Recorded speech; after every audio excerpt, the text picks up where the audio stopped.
Doctor Yasmin جو corps commander کے اوپر حملہ ہوا تھا، جو گھر جلایا گیا تھا، اس کیس میں بری ہو گئی ہیں.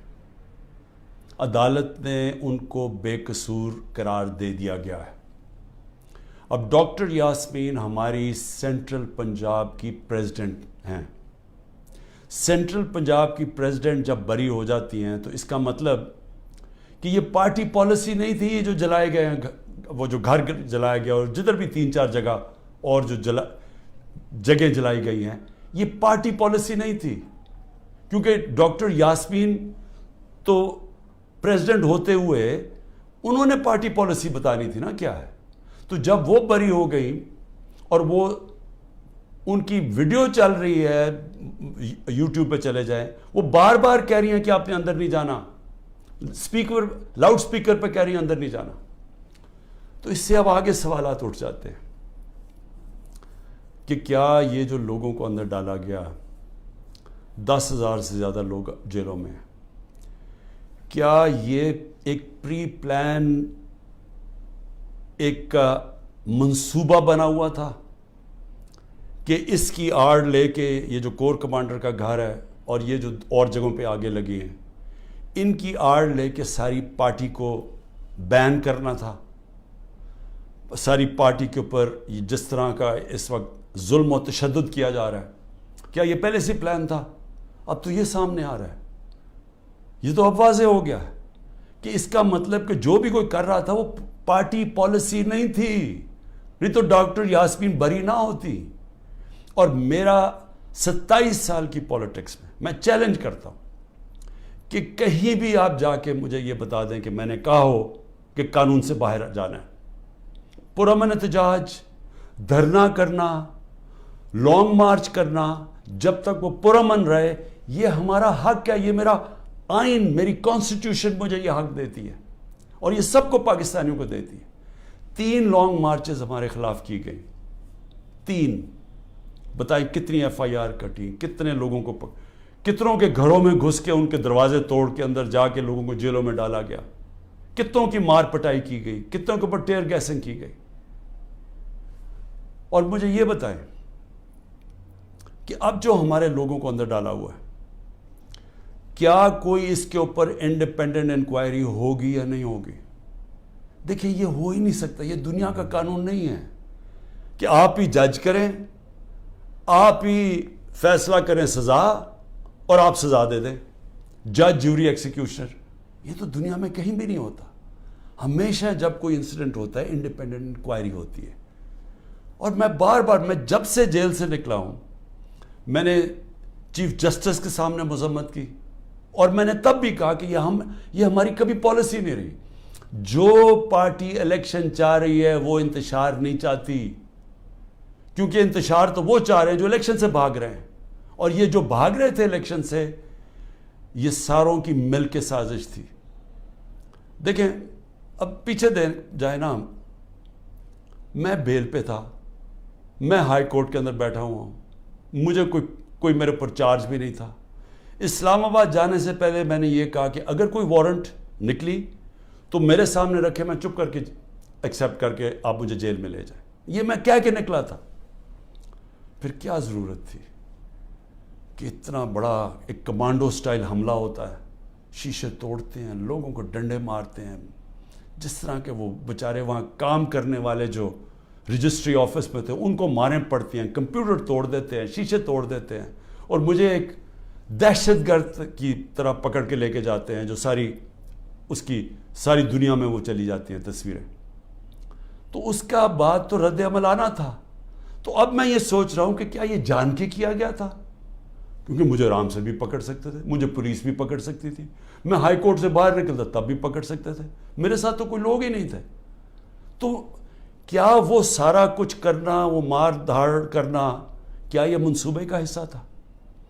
اور یقین کریں جیسے ہی میں اندر گاڑی کے بیٹھا ہوں، جب انہوں پکڑ کے لے کے گئے، بڑی میرے سے تمیز سے باتیں ہوئی، کوئی میرے سے برا سلوک نہیں ہوا، وہاں سے لے کے نیب میں. تو کیا یہ دکھانے کے لیے سب کچھ تھا جس کا رد عمل آیا اور وہ پہلے سے پلان کیا ہوا تھا یہ جو سب کچھ ہوا ہے؟ میں پھر سے کہتا ہوں کہ اگر سچ پہ پہنچنا ہے تو وہ صرف ایک طرح کہ ایک انڈیپینڈنٹ انکوائری کی جائے. اور یہ جو ہوا ہے ڈاکٹر یاسمین کی جو بری کیا گیا, اور وہ ہونا ہی تھا انہوں نے بری, کیونکہ ان کی تو ویڈیو چل رہی تھی کہتے کہ اندر نہیں جانا آپ نے, اور روک رہی تھی لوگوں کو, تو اس سے تو بری ہونا تھا. لیکن یہ ہماری پریزیڈنٹ تھی سینٹرل پنجاب کی, سارا سینٹرل پنجاب ان کے نیچے تھا, تو جو بھی انہوں نے بولنا تھا وہ ہماری پالیسی تھی. تو ایک تو میں یہ آج کہنا چاہتا تھا کہ یہ ایک ایسی چیز ہوئی ہے جو سب کو, جو ہمارے اوپر ساروں کو غدار بنا دیا, فوج کے دشمن بنا دیے, یہ سب کو آپ سوال پوچھنا چاہیے کہ اس کے پیچھے کون تھا. دوسری چیز, میں اپنے کارکنوں کی اب بات کرنا چاہتا ہوں, کیونکہ میرے پاس اب جو نکل کے آئے ہیں کارکن, ابھی میں باہر, میرے ایک کارکن جس کو 17 دن جیل میں رکھا ہے وہ واپس آیا, سارے ایک ہی کہانی سنا رہے ہیں. اتنے زیادہ لوگ ہیں, جیل چھوٹا ہے, سب کو وہاں بند کیا ہوا ہے, یعنی وہ جیل میں گنجائش ہی نہیں ہے جو جیلوں میں جتنے زیادہ لوگوں کو انہوں نے بند کیا ہوا ہے. کس حالات میں وہ رہ رہے ہیں, کس طرح گندگی ہے وہاں, کھانا ان کو دیا نہیں جاتا, 2 دن کہتا ہم نے روزے رکھے ہیں, کھانا ہی نہیں تھا. اور پھر ان سے جو سلوک کیا گیا, یعنی ایسے رکھا گیا, یہ پولیٹیکل ورکرز ہے, انہوں نے کوئی کرائم نہیں کی, ان کی ابھی تو کرائم ثابت ہی نہیں ہوئی, اور پھر وہ بتاتے ہیں ہم جاتے تھے ادھر عدالت میں, وہاں سے نکلتے تھے دوسرے کیس پہ اندر ڈال دیا. اب یہ جو آدمی نکلا ہے, یہ صرف یہ کوئی 40 لوگ رہا ہوئے ہیں, 40 میں سے 7-8 نکلے ہیں, باقیوں کو پھر جیلوں میں ڈال دیا. تو یہ مجھے بتائیے کون سا قانون ہے آج پاکستان میں؟ میں یہ سوال پوچھتا ہوں کہ جو بھی آج حکمرانی کر رہے ہیں, کیا ان کو اندازہ ہے کہ یہ پاکستان کو کتنا نقصان پہنچایا جا رہا ہے؟ ٹھیک ہے, تحریک انصاف کو کمزور کیا جا رہا ہے, توڑا جا رہا ہے, لوگوں کو دھمکیاں دے کے چھڑوائی جا رہی ہے پارٹی, گھروں میں گھس جاتے ہیں, اگر وہ نہیں ملتے تو ان کے جاننے والے یعنی خاندان کے لوگوں کو پکڑ کے لے جاتے ہیں. اگر وہاں کوئی گھر میں کوئی نہیں ہے تو ان کے پھر جو رشتہ دار کہیں رہ رہے ہیں, بہنیں رہ رہی ہیں, ان کے اوپر پیچھے پڑ جاتے ہیں, ان کو اٹھا کے لے جاتے ہیں. پھر بزنسز تباہ کر رہے ہیں, جو حماد اظہر کی فیکٹری بند کر دی ہے.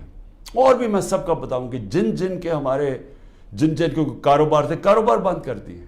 عاطف خان کا کاروبار 100 سے زیادہ لوگ وہاں کام کرتے تھے, وہ بند کر دیا. وہ ایکسپورٹ کرتے تھے چیزیں, وہ رہ گئی بیچ میں. تو یہ جو کیا جا رہا ہے, میں پھر سے یہ سوال پوچھتا ہوں کہ ہم پہنچ جا کدھر رہے ہیں, یعنی اس سے اچیو کیا ہوگا؟ تحریک انصاف کمزور ہو گئی, تحریک انصاف اتنی کمزور ہوگی کہ وہ الیکشن لڑنے کے قابل نہیں ہوگی. ملٹری کورٹس سیٹ اپ کیے ہیں ایک ہی وجہ سے کہ میرے کوئی بھی کیس کے اندر مجھے سزا نہیں ہو سکتی, سارے میں نے وکیلوں کے ساتھ سارے بوگس کیسز ہیں, تو آخر میں ملٹری کورٹ میں سزا دیں گے. یہ کھولے اس لیے کہ عمران خان کو سزا دی, چلیں جی میں جیل میں چلا گیا. اب آگے چلیں گے, اس کے بعد کیا ہوگا؟ اس کے بعد پوچھنے کی بات یہ کہ کیا پاکستان جو تیزی سے اس دلدل میں پھنستا جا رہا ہے, اس سے نکل جائے گا؟ کیا ہماری معیشت جو اس وقت کبھی اتنے برے حالات میں نہیں تھے جو آج ہے, کیا یہ جو مہنگائی پاکستان کی تاریخ میں سب سے زیادہ 12.4% تھی جب ہم اقتدار میں تھے 1 سال پہلے, آج وہ 38% پہ پہنچ گئی ہے. یعنی لوگوں کو تنخواہ دار طبقے کے لیے اب وہ عذاب آ گیا ہے اور آتا جائے گا. بجلی کے بل نہیں دیے جائیں گے ان سے, ان کو گھر میں جو کھانے پینے کی چیزیں ہیں جس کو سینسٹیو پرائس انڈیکس ہے, یہ 38% ہے, وہ 45% پہ پہنچا ہوا ہے. یعنی جو گھر کی کھانے پینے کی چیزیں, جو عام کچن آئٹمز ہیں, جو بجلی وغیرہ ہے, تو کیا یہ ٹھیک ہو جائے گا اس سے؟ کیا مجھے کوئی یہ آج بتا دے کہ تحریک انصاف چلیں الیکشن بھی ہار گئی, کیا یہی لوگ آئیں گے نا واپس جو ابھی اقتدار میں بیٹھے ہوئے ہیں؟ تو انہوں نے تو 1 سال میں ملک کو تباہی بیڑا غرق کر کے رکھ دیا. یہ جو اب تو جو فیکٹس اور سٹیٹسٹکس ہیں, اعداد و شمار, یہ تو چھپتے نہیں ہیں. یہ تو آپ سیدھی طرح پاکستان کی وہ اکنامک سروے دیکھ لیں, اس میں تماشا دیکھ لیں کہ کیا ہوا ہے.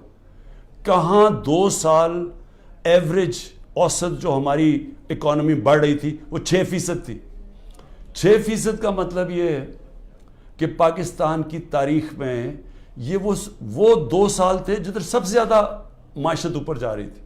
اور میں یاد کرا دوں جو پچھلی دوروں میں جب ایسے گئی ہے تو امریکی ڈالر آ رہے تھے. ایوب خان کے دور میں سیٹوں اور سینٹوں کا پیکٹ تھا, ہم ان کے ساتھ ملے ہوئے تھے, ہمیں ڈالر آ رہے تھے. ضیاء الحق کے دور میں ہم افغان جہاد کا حصہ بنے تھے, تب بھی ڈالر آ رہے تھے. جنرل مشرف کے دور میں 1-2 سال جو ترقی ہوئی تھی وہ ہم وار آن ٹیرر میں ان کے ساتھ ملے ہوئے تھے, تب بھی ڈالر آ رہے تھے. یہ باہر سے ڈالرز آنے کے بغیر ملک میں 6% اوسط ہماری جو اکنامک گروتھ ہوئی, اور یہ ایک شعبے میں نہیں ہوئی. زرعی جو ہم نے چینجز کیے, جو انسینٹیوز دیے, 4.5%, 17 سال کے بعد ہماری زرعی گروتھ ہوئی. ہماری جو لارج سکیل مینوفیکچرنگ تھی, جو اصل نوکریاں ہیں, وہ 17 سال کے بعد وہ اتنی تیزی سے بڑھ رہی تھی 10.4% پہ. تو جو انڈسٹری بھی بڑھ رہی تھی, ہماری زراعت بھی, جو پروڈکشن سینٹرز بڑھ رہے تھے, پہلی دفعہ زور لگایا تھا ہم نے آئی ٹی کے اوپر, ٹیکنالوجی کے اوپر, جو 75% اس کی ایکسپورٹس بڑھ گئی تھیں, اور آگے انہوں نے اور آگے جا رہا تھا. بیرون ملک سے اوورسیز پاکستانی پیسہ بھیج رہے تھے. روشن ڈیجیٹل اکاؤنٹ میں $5 ارب آ چکا تھا, اور 1.5 سال کے اندر, اور تیزی سے بڑھ رہا تھا. یعنی بیرون ملک پاکستانیوں کا پیسہ آنا شروع ہو گیا تھا. بڑے پروجیکٹس تھے ہمارے, جس طرح وہ راوی سٹی, اس طرح کے بڑے پروجیکٹس میں اوورسیز پاکستانی کا ہم نے پیسہ لے کے آنا تھا. کیونکہ ابھی تو صرف گھروں میں گھر لیتے ہیں نا, وہ زیادہ سے زیادہ ریل اسٹیٹ میں, لیکن اصل جو پیسہ جب آپ پورا شہر بنا رہے ہیں اس میں اصل پیسہ آنا تھا, ڈالرز آنے تھے پاکستان میں. اور جو اگر یہ سندھ حکومت نہ ہمارا وہ پروجیکٹ بنڈل آئلینڈ کا ختم کرتی, بڑے بڑے اربوں ڈالر کی وہاں انویسٹرز تیار تھے آنے کے لیے, تو پاکستان میں ڈالرز بھی آ رہے تھے. اتنے زیادہ, جو آپ بڑے بڑے بزنس مین سے پوچھیں کبھی اتنے ان کے نفع ہوئے ہیں, بزنسز بڑھ رہی تھیں. تو ملک جب ترقی کر رہا تھا, اس کو جب اب یہاں پہنچایا ہے, اور ان لوگوں نے آ کے آج تباہی کے کنارے پہ کھڑا کر دیا ہے. نہ باہر سے انویسٹمنٹ آ رہی ہے, نہ کوئی پیسہ آ رہا ہے, نہ باہر سے کسی کو اعتماد ہے, نہ اندر سے. تو کیا انہوں نے ان کو اب آگے لے جا کے ملک ٹھیک کرنا ہے؟ تو میرا سوال 2 اور ہیں کہ ملک تو تب ٹھیک ہوگا جب رول آف لا ہوگا. جب تک ملک میں قانون کی حکمرانی نہیں آتی, کبھی بھی اس ملک کے اندر خوشحالی نہیں آئے گی, انویسٹمنٹ نہیں آئے گی. تو یہ تو ہم دوسری طرف چلے گئے ہیں. ہماری عدلیہ نے ایک پہلے ہمیشہ اقتدار کے ساتھ چلتی تھی. ایک سجاد علی شاہ چیف جسٹس نے کوشش کی, ان کے اوپر پورا نواز شریف کا مافیا نے پورا ان کو ڈنڈوں سے اٹیک کر کے تو ان کو فارغ کر دیا, پیسے چلا کے. اس کے بعد ہماری عدلیہ کبھی آزاد نہیں تھی, یعنی کوشش بھی نہیں کی. پہلی دفعہ 2007 میں وکلا کی موومنٹ شروع ہوئی, چیف جسٹس کے ساتھ وکلا کھڑے ہوئے, آہستہ آہستہ قوم کھڑی ہوئی, اور پہلی دفعہ پاکستان میں امید ہوئی کہ ہماری عدلیہ آزاد ہو رہی ہے. اور عدلیہ نے اچھے فیصلے کیے, لوگوں کو اعتماد آنا شروع ہوا آہستہ آہستہ عدلیہ میں. وہ سارا کچھ آج تباہی کے کنارے پہ پھر سے پہنچ گیا. آج عدلیہ سہم گئی ہے, ان کو ڈرایا دھمکایا جا رہا ہے, ججز کو ٹیلی فونز کال جا رہی ہیں, ان کے اوپر ٹیپیں دکھائی جا رہی ہیں بلیک میل کے لیے, یا آپ کے ٹیپیں ہیں, یا آپ کے اوپر یہ کوئی کیسز بنائے ہوئے ہیں. وہ گھبرائے, سہمے ہوئے ہیں. جو ججز کا ہم نے حالات دیکھے ہیں, وہ اس مشکل حالات میں بھی پوری کوشش کر رہے ہیں کہ قانون کے ساتھ چلیں, لیکن ان کے اوپر وہ پریشر ڈالا جا رہا ہے کہ وہ کام کریں جو کہ سارا وقت ہماری عدلیہ کرتی ہے, طاقتور کے ساتھ چلے جائیں. اور پھر میڈیا کو جس طرح انہوں نے میڈیا کا منہ بند کیا ہے, اور جس طرح کی دھمکی دی گئی ہے, اور میں آج یہ پوچھنا چاہتا ہوں, وہ بڑے بڑے لوگ جو ہمارے دور پہ کہتے تھے کہ جی میڈیا کی آزادی کے اوپر ہم کوشش کر رہے ہیں وہ آزادی واپس لینے کے لیے, میں آج ان سے پوچھتا ہوں کہ آج وہ کدھر چلے گئے ہیں؟ آج کیوں نہیں آپ بول رہے؟ آج تو آپ کے اوپر وہ میڈیا کے اوپر کیا, یہ مارشل لاز کے اندر بھی نہیں ایسا تھا. مشرف کے مارشل لا میں بالکل اس طرح کی پابندیاں نہیں لگی تھی. آپ دیکھ لیں مشرف کا مارشل لا, یعنی میں اپوزیشن میں تھا, ہمیں پوری موقع ملتا تھا بولنے کا. آج تو نام بھی نہیں عمران خان کا کوئی لے سکتا, تحریک انصاف کا کوئی نمائندہ بھی نہیں جا سکتا. تو کدھر کی میڈیا کی آزادی؟ اور جمہوریت تو ہوتی ہے, جمہوریت کے پلر کیا ہوتے ہیں؟ سب سے پہلے فنڈامنٹل رائٹس پروٹیکٹ کرتی ہیں عدالتیں. جو ہمارے شہریوں کے فنڈامنٹل رائٹ ہے پرامن احتجاج کرنے کا, وہ ختم ہو گیا. ایک پولیٹیکل پارٹی کی اپنے جو ایکٹیویٹیز کرنے کے لیے جو اپنی جلسے کرتی ہیں, جلوس کرتی ہیں, وہ سب ختم ہو گئے ہیں. ایک پوری جو پارٹی 60 سے 70% پاکستان میں سب سے بڑی پارٹی ہے, اس کو بند کیا جا رہا ہے. اس کا مطلب جمہوریت ختم کی جا رہی ہے. عدالتوں کو دبایا جا رہا ہے. سپریم کورٹ کو تقسیم کیا ہوا ہے اور ان کو کمزور کیا گیا ہے. ان کے اوپر پریشر ڈالا ہوا ہے کہ وہ فیصلے نہ کریں, جمہوریت کے ساتھ نہ کھڑے ہوں. اور میڈیا کا وہ منہ بند کر دیا, جو کہ پھر اس کے بغیر تو جمہوریت چلتی نہیں آزاد میڈیا کے. تو آزادی رائے بھی ختم ہو گئی ہے. تو اب رہ کیا گیا ہے؟ اب رہ گیا ہے یہ کہ یا ہم چپ کر کے یہ طاقت کی حکمرانی مان لیں اور اب جائیں اسی جو پہلے پاکستان پہلے جو ڈارک ایجز میں کہتا ہوں, جو ہمارے برے وقت تھے کہ جدھر ہم دنیا کے اندر ہمارا مذاق اڑتا تھا کہ جناب پاکستان میں تو ملٹری ڈکٹیٹرشپ, یہاں تو آزادی نہیں, جمہوریت. بار بار ہندوستان سارے فورمز پہ کہتا تھا کہ پاکستان میں جمہوریت ہی نہیں, ہم بات کس سے کریں. اور آج واپس اسی دور کی طرف جا رہے ہیں. یعنی جمہوریت کو جو تباہی کی طرف لے کے جا رہے ہیں, اس کا مطلب آزادی جا رہی ہے. حقیقی جمہوریت وہ ہوتی ہے, وہی حقیقی آزادی دیتی ہے, کیونکہ وہ آپ کے بنیادی حقوق کی حفاظت کرتی ہے, وہ انصاف دیتی ہے. طاقتور سے آپ کا نظام, آپ کا آئین آپ کو تحفظ دیتا ہے, لوگوں کو آزاد کر دیتا ہے. تو یہ تو پھر وہ واپس چلے گئے ہیں وہاں. یہاں تو کوئی آزادی نہیں ہے اب. یہاں تو ہر قسم کی آزادی پہ پابندی لگ گئی ہے. تو یہ آزادی کے اوپر پابندی نہیں لگی, یہ ملک کے فیوچر کے اوپر پابندی لگ گئی ہے. ملک اس دلدل میں سے نکلا گا کیسے؟ مجھے یہ بتائیں کہ ان کے پاس اب کیا فارمولا ہے. میں آپ کو بتاتا ہوں کیا فارمولا ہے. ایک ہی فارمولا ہے کہ پاکستان کے اندر رول آف لاء قائم کریں. اس ملک کے اندر جب تک لوگوں کو, انویسٹرز کو, جو باہر سرمایہ کار ہیں, جو سب سے بڑی آپ کی طاقت اوورسیز پاکستانی ہیں, جب تک ان کو اعتماد نہیں ہوگا پاکستان کے جسٹس سسٹم پہ, انویسٹمنٹ نہیں آنے لگی اور سرمایہ کاری نہیں آئے گی, تو ہم تو ایسے کر کے بھیک مانگ کے کھڑے ہوں گے کہ کہیں سے کوئی ہمارا دوست ملک ہمیں پیسے ڈالرز دے دے. تو اصل تو ڈالرز آنے ہیں سرمایہ کاری سے. وہ تب آئیں گے جب ان کو اعتماد ہو پاکستان کے جسٹس سسٹم پہ. تو جب گورنمنٹ سپریم کورٹ اور آئین کے مطابق جو فیصلہ کرتا ہے کہ الیکشن ہونے ہیں 14 مئی کو, گورنمنٹ وہی نہیں مانتی, دھمکیاں دیتی ہے چیف جسٹس کو, اوپنلی کہتی ہے کہ ہم تمہارے فیصلے نہیں مانیں گے. تو اس ملک کے اندر کون اس ملک کے انصاف کے نظام کے اوپر اعتماد کرے گا؟ اور جو سرمایہ کار ہوتا ہے, جس نے محنت سے اپنا سرمایہ جمع کیا ہوتا ہے, وہ بہت گھبراتا ہے, بڑی جلدی گھبرا جاتا ہے. اس کو جب تک اعتماد نہیں ہوتا کہ میرا سرمایہ کو ایک ملک کا انصاف کا نظام تحفظ دے گا, میں جب بزنس کروں گا تو میرے پاس اگر فراڈ ہوا تو میرے پاس ایک جسٹس سسٹم ہے, وہ پروٹیکٹ کرے گا مجھے, وہ انویسٹمنٹ نہیں کرتا. الائن دبئی کے اندر, یو اے میں, ابھی مجھے وہاں سے خبر آئی کہ پچھلے 8 مہینے کے اندر پاکستانیوں نے الائن میں اتنی انویسٹمنٹ کی ہے جو کہ انہوں نے 10 سال میں پاکستانیوں نے نہیں وہاں کی تھی. تو پاکستان کا تو سرمایہ باہر جا رہا ہے, باہر سے چھوڑیں کہ سرمایہ پاکستان آنا ہے. لوگوں کو تو امید کھو بیٹھے ہیں, وہ اپنا سرمایہ بھی بھیج رہے ہیں, اور جو ہمارا ہیومن کیپٹل ہے, یعنی جو ہمارے پروفیشنلز ہیں جن کو باہر نوکریاں مل سکتی ہیں, وہ چھوڑ کے جا رہے ہیں. تو آگے تو ہمارا امید ہی ختم ہو گئی ہے. تو یہ اگر سارا پلان ہے کہ کسی طرح یہ سب کچھ ہو رہا ہے تحریک انصاف کو ختم کرنے کے لیے, تو اس کے بعد آگے تو پلان بتائیں کہ ختم کر کے پھر کیا کرنا ہے. تو وہ تو کوئی نظر ہی نہیں آ رہا. ان کا تو کوئی روڈ میپ ہے نہ ان کے پاس تو ہوتا تو اب تک یہ ٹھیک کر چکے ہوتے ملک کو. تو یہ تو کسی کے نہ اسٹیبلشمنٹ کے پاس کوئی روڈ میپ ہے. تو یہ تو ہمیں اندھیرے میں لے کے جا رہے ہیں. اس لیے میں صرف اپنی قوم کو آج یہ کہنا چاہتا تھا کہ دیکھیں, 2 راستے ہیں.